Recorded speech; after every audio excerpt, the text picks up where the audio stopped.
Resist Average Nation. Welcome back to another episode of the Academy. And today we have a full-length interview, but also in-person interview.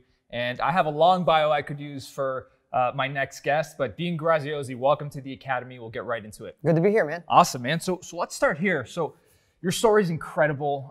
It's so inspiring, and there's so many different directions that this conversation could take. But I want to start here. What's your definition of success today, and how has that evolved?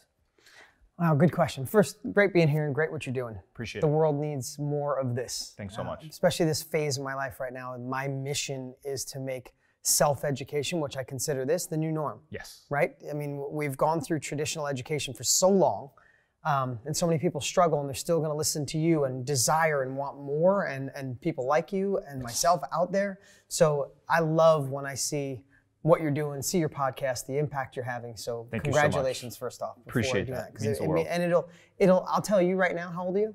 I'm 32. Okay, as you get older, I promise you this will mean more. I know you want to build a brand, you want to impact people's lives. There'll be a place in your time, I promise you, and everybody watching, watch this guy's evolution, where the impact you make will be the number one most important thing in your life, and your revenue will quadruple when you're more worried about everybody else. So just remember I'll take that to heart. I'll take that to heart. So success means to me right now that today I scheduled my whole day because at 2:30 I'm leaving. There couldn't be anything to stop me, and I'm going to go coach my daughter's softball team. Yes. And as crazy as that sounds, that's just the place I'm at in my life. Success means to me being in complete control of my time, who I spend my time with, what I spend my time doing, and I have no restrictions. Yep. And as simple as that sounds, because a lot of people watching might say, well, that's mine too. But really at that phase, like there's not anyone who could come here at 2:31 that I would feel obligated to stay more than going to coach my daughter's softball. Getting to make decisions to do what I would do when I want to do it, to impact people's lives, I guess the number one thing, it's a really great question because there could be a million answers, right? Absolutely. But the one that I would say, and I'd question everybody listening or watching, and even you right now, yes, is dig deep into that, because for me, success is finding out who the hell I really am. Yes. You have your own story. Everybody watching has their own story. I was broke. I had my stuff. I had dyslexia. I had lots of troubles, which everybody did. I'm not saying poor me. But my 20s, I became a millionaire in my 20s. Yep. That's great. But I had no idea who I was. I was running away from a painful past. And the faster I could get away from a painful past, that compelled me to be successful. Use it. If you're in pain right now, use it as your driver. Why do you want to live in pain? In my 30s, I was trying to maintain and grow. My 40s, I just turned 50 last week. At this phase of my life, man, I am obsessed with uncovering who the hell is Dean and how do I become the best version of me, like exponentially every day. So, absolutely. So success, and I don't mean to make a long answer, no, but it's really important. When you get money out of the way, yes, then you can't hide behind it anymore. You have to figure out who you are. Okay, and that's a shift in mentality, right? Because what you're saying is, if money is holding us hostage, if we're living in a scarcity place, it becomes really difficult to take that journey within to discover who we are. No question about it. And I can say that personally. I thought I knew who I was in my 20s and 30s. Not that you might have known who you were at 21, and it's not relevant of age. Sure. I'm just saying personally. Yeah. So, but that's the journey. So, success, the inner journey is what you're talking about there. That inner questioning, right? And then we have the external markers, which are usually, that's why I love asking this question, and for the audience too, because we usually don't define success on our own terms. Yeah. Usually it's handed down by society, parents, of course, culture, absolutely, et cetera, et cetera. And usually it's going to mean a financial deal.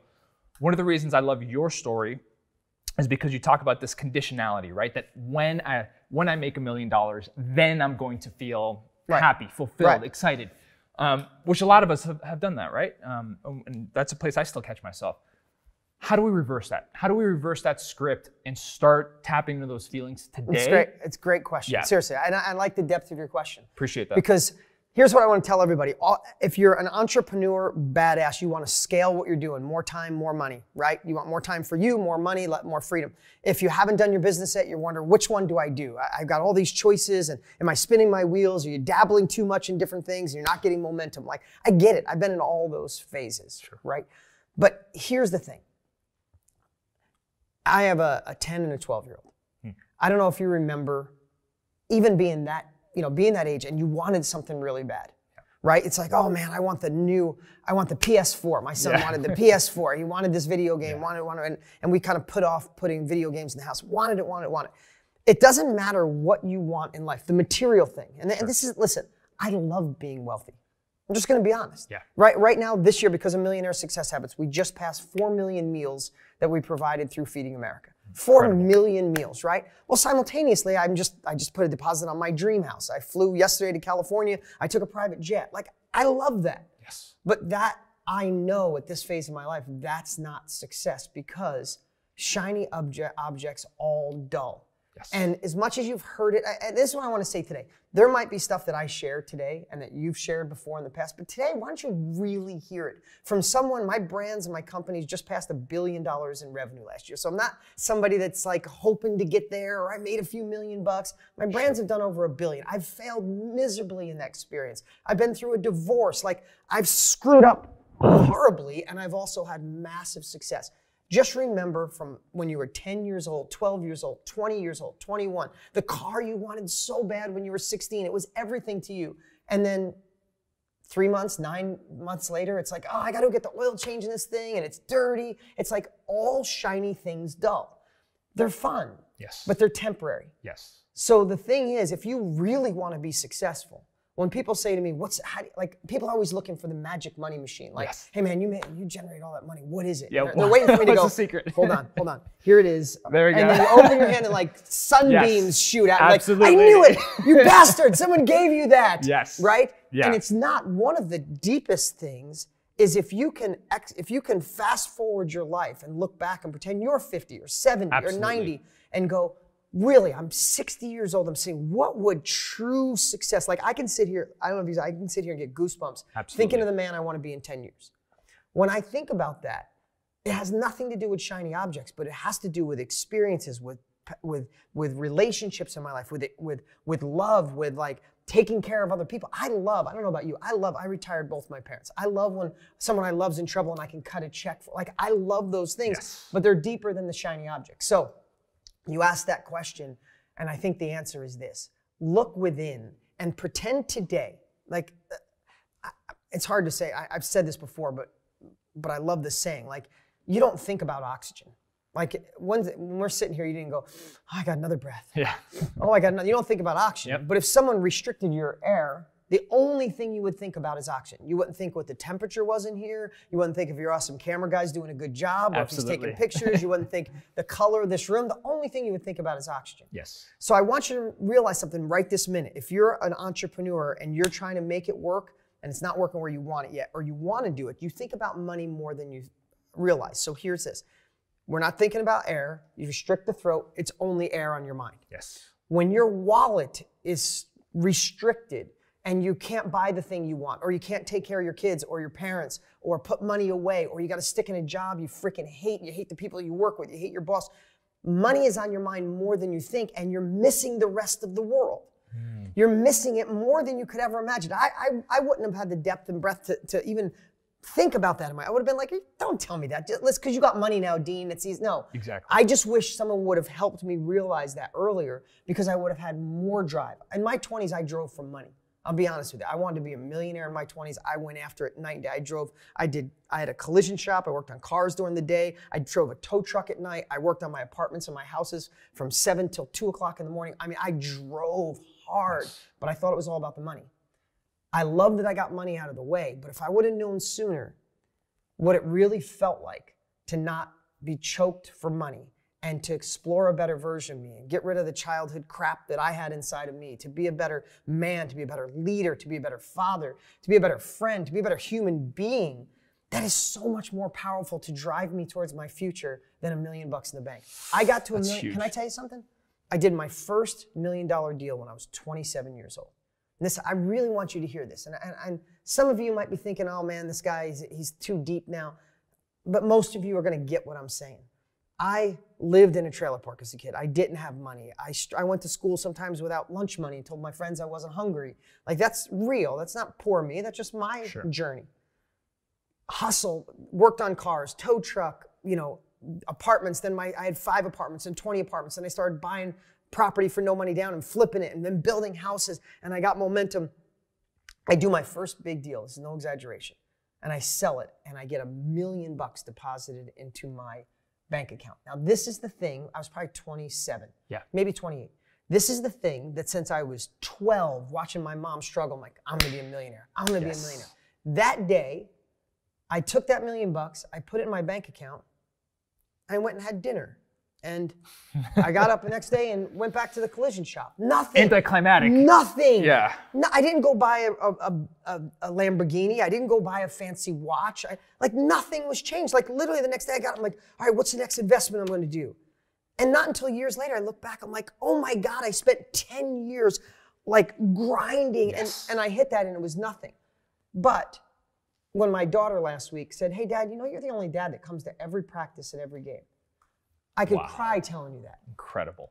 I'll remember that till the day I die. Yes. I don't even know if I was 24 or 30 when I got that $1 million in my account.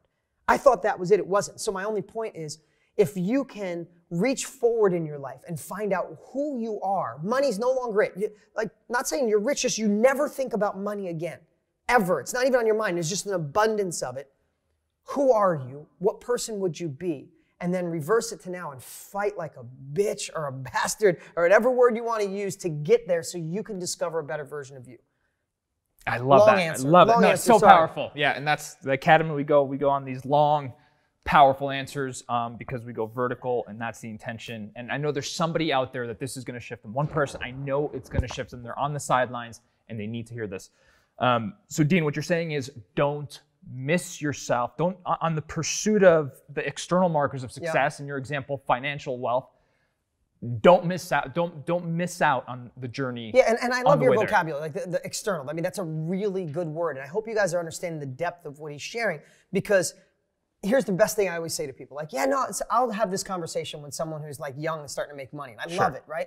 And they'll go, no, I know who I am. And I said, okay, cool. So how do you act around your parents? I'm like, oh, and they get it in a minute. Because they're like, oh, I'm this way. Okay, how about around your girlfriend? How about with the boys when you go out to a club and you get bottle service? You go to church?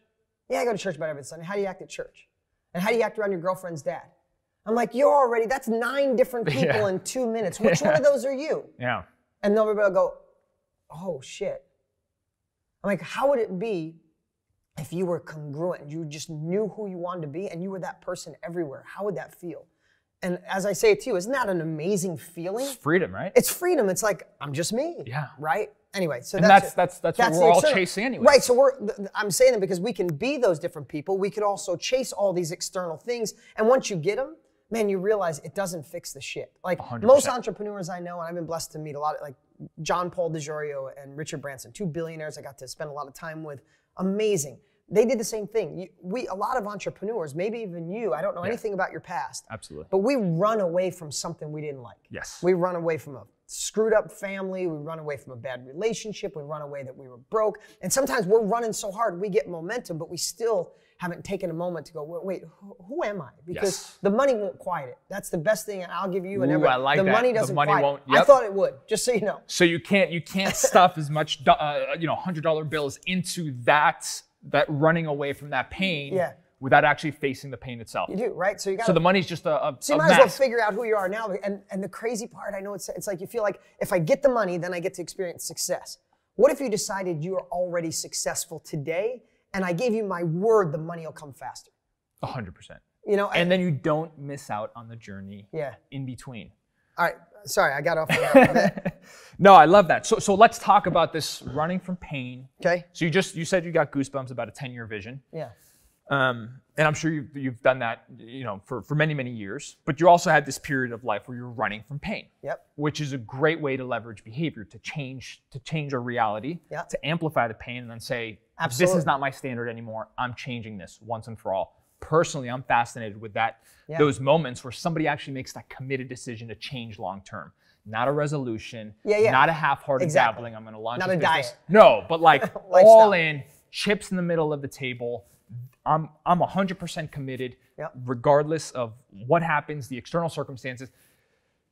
So how do we get to that place? If somebody's out there right now and they are struggling, would you coach them or you advise them on amplifying their current pain to change their behavior, crafting a vision that empowers them, or a combination of both? Really good point. So here's what happens. So when you have pain, right? I'm writing a new book, so I'm literally, what you just asked is this loop theory that I'm like looking how, as entrepreneurs, we loop forever, right? Yes. So the first thing is you have kind of a circumstance or like an epiphany. Like it's that moment you go, oh, I'm not freaking happy. Like enough. Like Tony Robbins is great of saying, like, there's a moment where you go, enough. Like today, like I hate this job. I hate this relationship. I hate being broke. I hate not fulfilling my dreams. Like you think about it, but there's the day where it's like enough. Yes. Then as you go through it, then that's the part you're talking about. So then what happens, and this is a part I want to share with you, this transformed my life, is, I don't know about you, but when you were evolving as an entrepreneur, maybe doing something different against the norm, maybe your parents or friends are like, oh, that's a weird business, you should go this way, right? Every entrepreneur has that story. So I can get about 99% that you've experienced it, right? What happens is, I don't know about you, but have you ever had a sleepless night, or multiple ones, or stress during the day, and you start thinking, so now you had this moment, like, screw this job, I need to be me, I need to go after this. But then that's followed by what I consider stacking, like, well, if I quit my job and then I can't pay it, and then my parents would be right, and my friends will think I'm a loser, and all of a sudden you stack every possible thing that could go wrong on top of each other until you're like anxious, like you got a stomach ache, you're like, oh God, if this doesn't work, I'm gonna die. Like that's how it feels. Like if it doesn't work, I'll die. It's not big, it's because you stacked it all up, right? Yes. Now, here's a little shift on that. What I did to combat that, because I went a lot of years stressed at night, not sleeping, and I thought that was like a competitive edge. Like, man, you bastards are all sleeping. I'm up all night worrying, solving my problems, right? It was like a success trap. Sure. And how I changed that was I'd stack all the negatives, but then I forced myself, and it's like my brain, maybe this is just me, my brain wanted to stay on what could go wrong, but I would force myself to stack how many things that could go right. I'm finally done with that job. I'll realize the best version of me. I'll work hard. Even if it fails at first, at least I can feel confident. I'll learn, and then I'll get this, and I'll get that. And I would make the stack of the positive bigger than the negative. So we all need to have a compelling future, for sure. Right? If you don't have a compelling future, if you're just running away, like if you stacked up all the things that could go wrong and you go, I don't want that, that's not enough to get you there. You need you need to be able to look your head up and at least seeing off in the distance where you're going to go, right? You need that. But if you would have asked me this 10 years ago, I probably would have said, man, don't use the pain to drive you. But I think differently now, because I look back, there's a couple things that drove me. I love underdogs, like love underdogs, because underdogs that succeed, and you're going to find this in yourself and you have it, is they have the power of you can't. Yes. Because underdogs who don't succeed oh man, you can't do that, dude. You're going to move out to Phoenix and do what? Podcasts and help entrepreneurs? Like what the hell is that? People said that, yeah.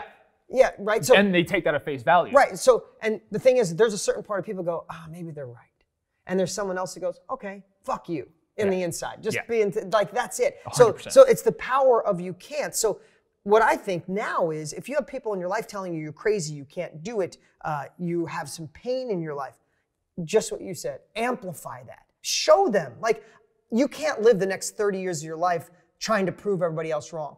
But if that gets you out of the mud, like, think about this. Like, when you're in the mud, it's hard to get out. Like, getting momentum this is what most entrepreneurs struggle with, momentum, right? It's like, initial thrust. I'm in the mud, right?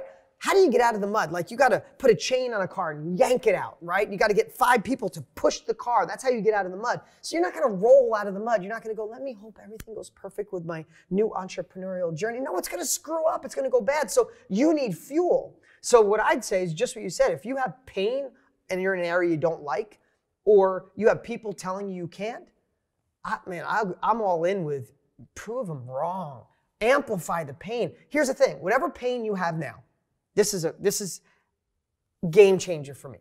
Whatever pain you have right now, let's pretend it's 5 years from now. We're doing this interview over. It's 5 years from now. Ooh. The pain is 10 times stronger, and you got the same shit-ass story. Love this. Right? Reverse visualization. Yeah, don't visualize it's going to be a bigger future. Like, realize you don't do anything. You stay stuck in the mud. It's 5 years now. You look in the mirror, you got a little bit more weight around, your hair's receding a little bit. Or, like, just think, it's 5 years and you're like, wow, I'm still at this job because, you know, I was afraid to start, or my husband didn't support me, or my wife didn't. Like, that shit-ass story will stop you forever unless today you amplify it and you say it's enough. So that's leveraging future regret. Yeah, today. To make it a new decision today. Yeah. I mean, you know, if you read, I'm sure you read my book, and I know you did. It's like, absolutely. I love confidence, right? Yes. I don't want to jump into that now, but I say, a lot of times people say, I don't know how to find the confidence. There's a million different things, but what I do and what I teach people is go rob confidence from the past. There was a time you got the girl, you got the guy, you got the job, got the promotion, someone invested in you, someone gave you like, yeah, I'll be your partner. Remember what that feels like, carry it to now. So it's carrying confidence from the past into the present. How about carrying a shit-ass future into now unless you change that story and amplify the pain? Yes, right? Love that. So you talked about this radical moment of insight, and we all have them, no matter where we are. These micro moments of, we can call it clarity, breakthrough, radical honesty. We're in the shower, we're driving, we're on a plane, and it just hits us. We know exactly what we have to do. And then you talked about what happens next. Fear takes over, and we start stacking all the reasons why it's not going to happen, why it's not the right time, it's not the right economy, Trump's in the office, we have to wait. Right? I mean, we'll come up with everything, reasons that are so from another galaxy. Gotta wait till I get in the house. I gotta wait till I get married. We have to have kids. No, let's wait till they're in 5th grade. We should wait up till they're in high school. No, college is too expensive. Oh shit, let's buy a coffin. You know what I mean? So time passes by, and what started as a deep-rooted knowing where we had radical clarity, time has taken over, and now we don't have that pulse. Now it's not as palpable anymore. And I always say, human adaptation got us here, but it also keeps us stuck. Because we can make painful situations. We can make a marriage that's on the rocks. We can make a body that's 50 pounds overweight. We can make a barely scraping by financially. We can make that a new normal. Because our ability to adapt as humans, right? But what you're saying is, we got the insight. Your mind's going to want to stack all the reasons not. Let's reframe that. Let's find all the reasons why it's powerful, and then execute immediately. And make it real. No, and you said that, and the thing, what you just said is everything you need, except for so many people watching, including both of us, have been in points where it just feels so heavy. Like it feels like it's 4,000 pounds, and it's not. I've been there, right? And I think what you have to do is anything in your power to hack your brain to think differently. Because I can show you this when we're done. I'm working on this process that I want to teach the world, like just from being in this space for so long. It's my 21st year in this success space, right? Like, and I've just been around so much of it, and I'm trying to give people a shorter path. One thing that I think can help you or anybody listening is ask yourself the question, who do I not want to be? And I want to explain that, because if I say that, you're like, who do I want to be? I don't want to be a broke guy. I don't want to be. But there is someone in your life, and there's a lot of people like, I don't want to be like my dad. I don't want to be like my mom. I don't want to be like my friend Bob.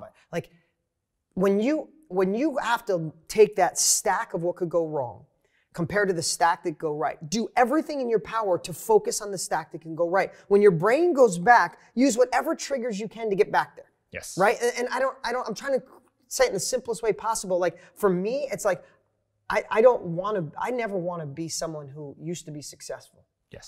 Like, I remember when Dean had a jet and was flying high. I heard that guy's broke now. Like, that's just still in me. I'd love to be honest. There's a lot of other reasons, but I don't want to be the guy that used to be. I don't want to be the guy that used to be relevant. Like, I've read 50,000 posts in the last 3 years of my of people who follow me, so I can stay relevant. Like, what are people worried about now? What has technology done? Well, I don't want to be the guy that's not relevant anymore. I have people my age that have been in this space as long as I have, and I look at them, I feel like they're my grandfather. They dress like my grandfather, they talk like my grandfather, like, oh, I don't use that Instagram thing. You know what I mean? It's like, you're 50, not 97, right? So I don't want to be relevant. So at the same time, I don't want to be irrelevant. At the same time, it's like, who do you not want to be? And then, who do I want to become? Like, as simple as, it's like, I would just keep using whatever you can to get back to what you just said. We have to feel the pain. We have to be scared. Go ahead, stack it. You're going to normally, but then stack your future, your compelling future, and do everything in your power to keep you're steering the ship towards your compelling future. Every once in a while, you'll go back towards what you don't want and then steer the ship back.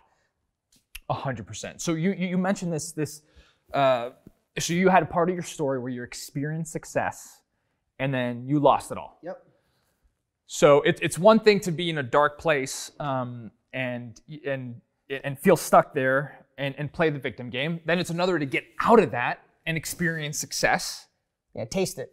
Taste it and then lose it. Yeah. So you had every potential to go down a route of victim mentality. Yep. And I know you had things with business partners and all of that stuff. So you could have made a laundry list of excuses to take the victim mentality, and you could still be in that path today. You could have been, I had the opportunity. We know so many people, and I work with people, and they live in the past of, who they were in high school, who they were in college, who they were when they made their first 6 figures or million.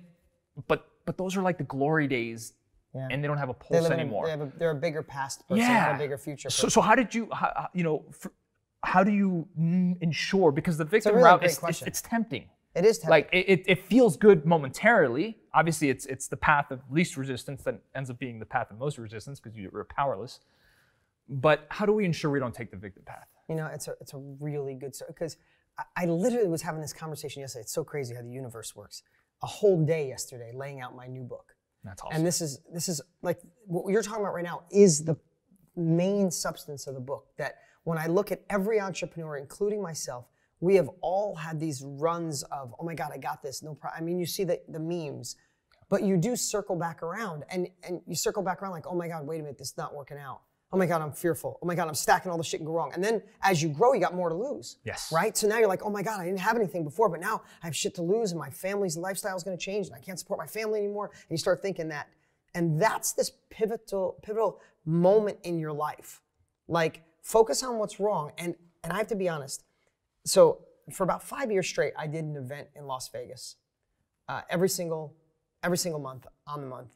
About 500 people. They paid a lot of money, to be over $20,000 to be in a room. I went every single month, rocked the house. And at the end, I would sit and I'd shake everybody's hand, sign a book, do all that stuff. And it was great. I got to meet people. I got to hear what they were saying. And I would tell you that one of the things that drive me is when so many people come and go, oh my God, Dean, you and I are so much alike. But in 2011, and there's a story. In 2008, I had all this real estate, and then the market turned, I went bankrupt, and I've been doing Uber ever since, but I'm trying to get, I'm not knocking it, but there's so many people who make the first loop. Yes. Like I'm looking at it a loop. Like you make the first loop, shit gets screwed up and it messes up, but then they come back, and all of a sudden now they compelled that into buying 40 houses in the rocket, and then all of a sudden the economy turns, and that's the point where they retreat and go back to where they were. Yes. And they fold up shop. They fold up shop, but it's not uncommon, and I'm not knocking anybody who does it, but that's why you got to be armed. And if you fold it up shop, and then the other thing what people do, and I'm going to get to your question, get to the answer to that question, is sometimes they go, that was so much stress, I'm not going back there, I'm just going to hover. And there truly is no such thing as hovering. If you're not, I didn't make this up, if you're not climbing, you're sliding. Like if you're not growing, you're dying. Like all those, they've been around forever for a reason. Yes. Because when you think you're hovering, you're not. You're going down, but you can light that back up. So for me, if I look at one of my biggest, one of the biggest things that went wrong in my life, I sold one of my first companies so I could go on to my next one. The company I sold it to thought they were going to triple it in size, and they blew the company up, but my name was attached to it. Yes. So I had to take the company back. And when I took it back, it had over $1 million in debt, which back then was a gazillion dollars to me. And I remember, so this is as human as it gets. I remember getting the call that I have to go take them to court to take back a company they put basically in bankruptcy, right? Yes. It's like I felt like I sold them a horse, they broke its leg, and I got to fight to get the broken leg horse back. Yes. So I find out, my attorney's on the phone, and he says, you don't have to take it back, you can just let them do it. I'm like, oh, my name's attached to it, I have to. Long story short, he said, and one bad thing, they didn't pay over $1 million in refunds to people who bought a product that my name was attached to. Yes. So here's what I want to tell you. I got off the phone, I said, I'm going to fight this today and I'm going to win. No, I freaking had the phone in my hand and I smashed it up against the wall in my garage. It broke into a million pieces and I sat there and like, what the fuck did I do? Who am I? I'm not that smart. I shouldn't be in a company this big. I didn't go to college. I was playing bigger. Maybe my sister was right when she told me that 10 years ago. Why am I so stupid? Why do I trust people? I went down the shittiest road you could possibly, self-loathing, like, I can't believe this happened. It's not worth the stress. I'm anxious. I'm not gonna be able to sleep tonight. Maybe I should just go get a job. I did all of that. But 3 days later, I said, who am I? Like, I'm not kidding you, dude. I just had this conversation yesterday and I never thought through your question deeper than I did yesterday. What changed it? And what I'm going to tell everybody here is what really got me when I analyzed how I got through that, because the guy I'm working with to help me write the book, he's like, how the hell did you get through that? I said, because I don't know if it was 2 days or 5 days or 9 days. I really Yeah, it was just. But there was a moment where I said, wait, who am I? Am I a person? What is my character? Like, am I a person when it goes bad to go, hey man, I was in the race, someone screwed me, they rigged the game, but I was close, and am I going to hover? Is that who I am? I'm not that guy. I'm not that guy. And who do I want to be? I want to be the guy that takes this. It didn't feel good. I didn't immediately feel good that I had this problem. But I said, I want to be the guy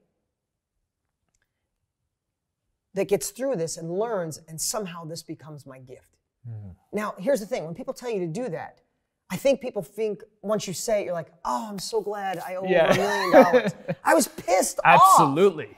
But I had a different framing. Yeah. And the other thing I did at this particular one, and I got it from Tony Robbins years prior. It's funny, I bought Tony's course over 20 years ago, and I journaled 20 years ago that I wanted to thank him. And now him and I are partners. That's and we're awesome. launching a new company in April. That's awesome. But I took, does it offend you that I swear? Nah, man. Okay. All right. East Coast. Okay. I didn't think so. We get right to the point. If I offend you, fuck it. No, I'm just kidding. I'm sorry. I'm just kidding. There you go. I started, so I went through that self-loathing, no sleep, thought my life was over, and success was everything to me. So I felt like my life was over. Like I had no money. Everything I did, all the people who told me I'd never make it were right. Yeah. Like all of that stuff came in. And then that shift happened. And I said, who am I? Like not all this fancy personal development stuff, just who am I? Am I a person that says, oh my God, I've been beaten, I'm gonna lay down and coast for the rest of my life? Yep. Or am I somebody else? And I was somebody else. And now what do I do? So I remembered Tony Robbins with his incantations, right? And I have to tell you, it's not just some I came up with this incantation and I did it every day and I would say it loud, and Tony would say it louder, bigger, stronger, open up. And my incantation, I'd love to say, it was really sophisticated and deep. It was, if I can get through this motherfucker, I can get through anything. Love that. That was my really high end, and I would walk, and I'm not like zero embellishing on this story. I would walk for a mile, and I would just say it and say, I'm like, if I can get through this, I can get through anything. And I would say it until I got goosebumps. I'd say it until I was screaming it, and it would do something to the cells in my body. And all of a sudden, this is the crazy part. All of a sudden, everything that seemed heavy, like you might be feeling now, everything that seemed pointless, everything that seemed doomed seemed like opportunity. Just in here, just like yes. That was the first moment I realized, like you know this, but you'll see a father is an abusive alcoholic and has twins. And one is an abusive alcoholic because his dad was. Yes. And one is amazing husband and has never had a drink because his dad was an alcoholic. Yes. It's all our reference, like it's all our framing. We don't think it, and it's hard for people to say, it's like, no, but if I just had, no. It's all our framing. That shitstorm was the greatest blessing of my life. It shifted me. And then, here's the crazy part. Once you get through it, your threshold for shit goes up. Yes. Your threshold for the amount of problems you want to solve go up. Like, people ask me how to be successful. Like, solve bigger problems.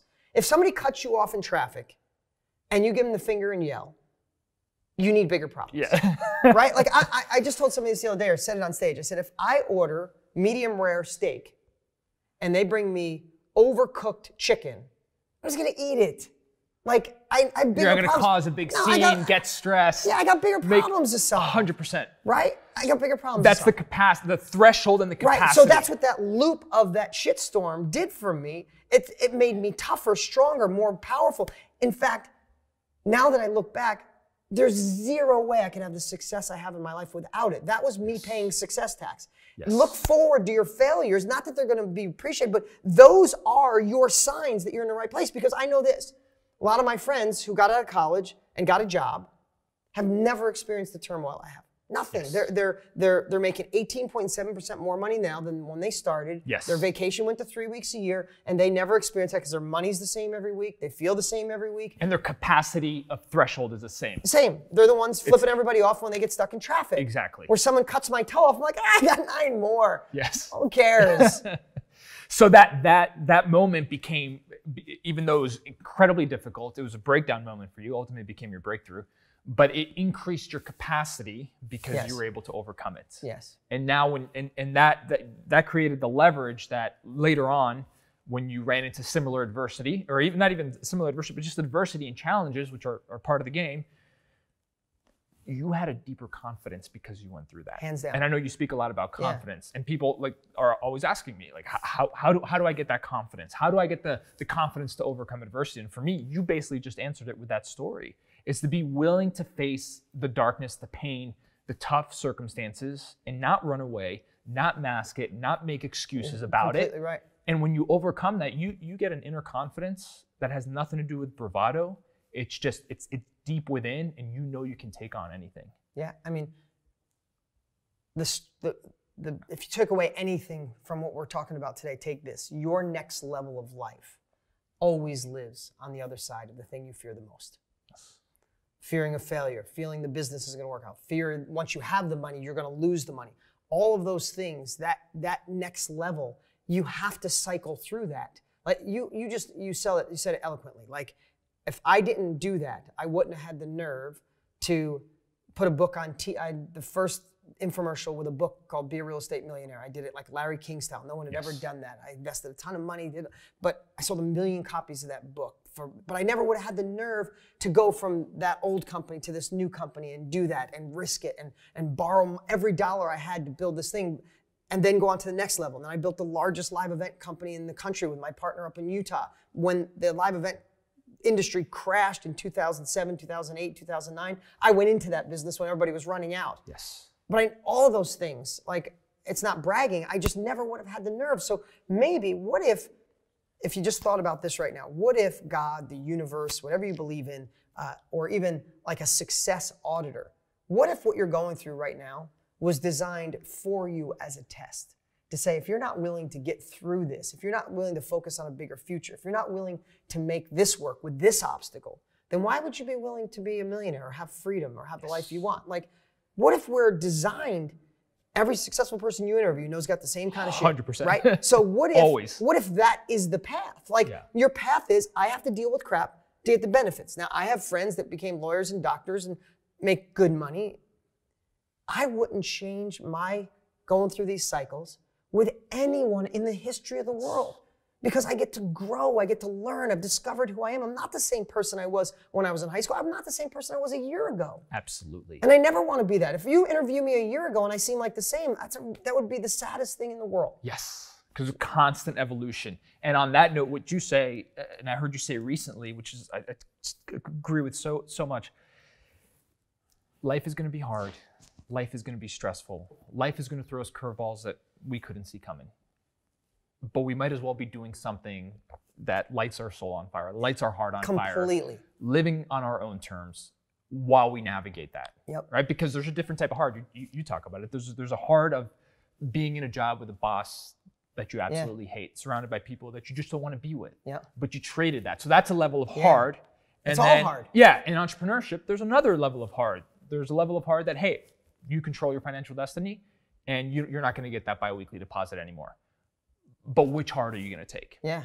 And so often we think one side, one path is safe, but we say yes to something, we're saying no to something else. Yeah. And what does safe mean? Exactly. I mean, I know your personality, and I know if people are vibing with you and they're part of your tribe, they have similar personalities, right? All I know is, if you were on your deathbed at 98 years old and there was people standing around you and they said, wow, I'm so glad that he played it safe. Yeah. You'd be like, oh my God, take me right now. Seriously, Yeah, I just know. get me out of here. Like playing safe, right? Totally. Like think about that. Yeah. Like, thank God I played it safe. I got that 401k, and you know it lasted till I was 70, and then I got that second. Like, like safe. So true. So true. And there's always an opportunity cost. Yeah. Right? So we say yes to the safe path or the perceived safe path. What are we saying no to? Yeah. Experiences, freedom, the potential to do things that we never thought were possible, et cetera, et cetera. So there's somebody out there right now, they're in the game, Dean, and they're saying, Dean and Tommy, it's not happening fast enough. I launched, I did it, I'm in the game, I'm grinding, I'm persisting, I'm overcoming challenges, I'm doing what you guys are saying, I'm reading the books. Yeah. It's not happening fast enough. What do you tell that person? Bill Gates, I think, said it. Tony says it. A lot of people say it, but we all overestimate what we can do in a year and underestimate what we can do in 5. First off is know that. That's the foundation. The second thing is really, really look at what you're working on. When I see people doing that, what I know is there's so many people in business that are doing the wrong work. They're not doing the stuff that moves the needle. They're working hard, working fast. You can run on a treadmill at 5 or 10. You're still not going anywhere, just going faster. So what happens sometimes is people work hard. They think they're doing, you're being successful. We're doing an online marketing campaign. Yes. You're being successful. I'm looking and going, I'm doing the same shit he's doing. Why is his going? Because he's focusing on stuff that moves the needle, or she is, and you're focusing on the wrong thing. Yes. So what I would say is like binary thinking. Binary is X's and O's, right? Yeah. Or zeros and minuses, X's and O's. Think of that as the things that can move your business forward. For me, 90% of your effort should be on marketing and sales. Yes. Sales are the oxygen for every company in the world. Love what you do so much that you feel bad if people don't get it, and then become the best marketer on the planet. If it's not about marketing, if it's not about moving the needle, if it's not about making sales, if it's not about delivering massive value and connecting with your people, if you're worried about your logos and your time and where to spend the money and what sign you should hang up and what should your site look like, if you're worried about all that stuff, it's why the person next to you is getting ahead and you're not. So we don't have enough time to go into it, but Absolutely. Focus on the things that move the needle and put that same effort into it. And most people don't. So in a distracted world, you're saying find the leverage points, because yes, we can all be busy. But I mean, what are you busy with? I mean, so many people tell me I'm busy nonstop. Everyone, but right? I know that they're, but I know that they surf 2 hours a day on Instagram, looking at the other people they wish they were. Yeah, I know. Right? Oh man, why is so this we guy gotta eradicate that. Yeah. We gotta eradicate that. I know for me, that's been a process to start my day with 90 minutes of airplane mode, to put the phone in the car while I'm in the office, to do focused work. And is it hard? Yes. But is it worth it? 100%. Right. Because there's nothing worse, at least I know as an entrepreneur, to have a full day where you did so many things and accomplished nothing. Yeah, you put your head on the pillow at night and you know you didn't really move your business and life forward. And you can look at all the Instagram quotes and the motivation, but if you don't feel like you're making progress. So the last thing I'll say about that is social media and influencers is great. I love everybody being motivated. Yeah. Make sure you're following somebody that's actually doing it, not perceiving it. Yep. The second thing is Instagram, Facebook, social media has made it look easier than it actually is. That's a good point. So the last thing I'll say is most people you see are not living the life they want. You wouldn't even want their lives, because behind the scenes, they might look great here with the car and the money, and their relationships suck, or their health sucks, or their friendship sucks, or they're like, just worry about you and being the best version of you. And the last thing I'm gonna say, just really simple, work 25% harder, but work harder in the things that move the needle. I think we have this perception in today's world that being wealthy comes fast.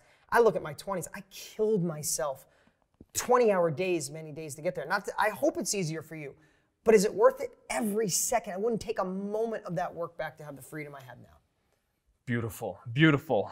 Dean, Millionaire Success Habits came out, and you're working on a new book, but where can people get this? Deansfreebook.com. You can get it at Amazon. It's crushing it on Amazon.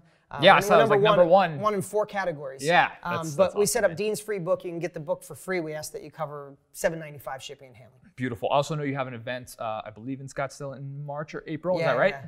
Wordy, like 300 people oversold. Oh, nice. So That's good. We're getting a second date because we already filled the place up. Love it. All right, last question. We'll take you out on this.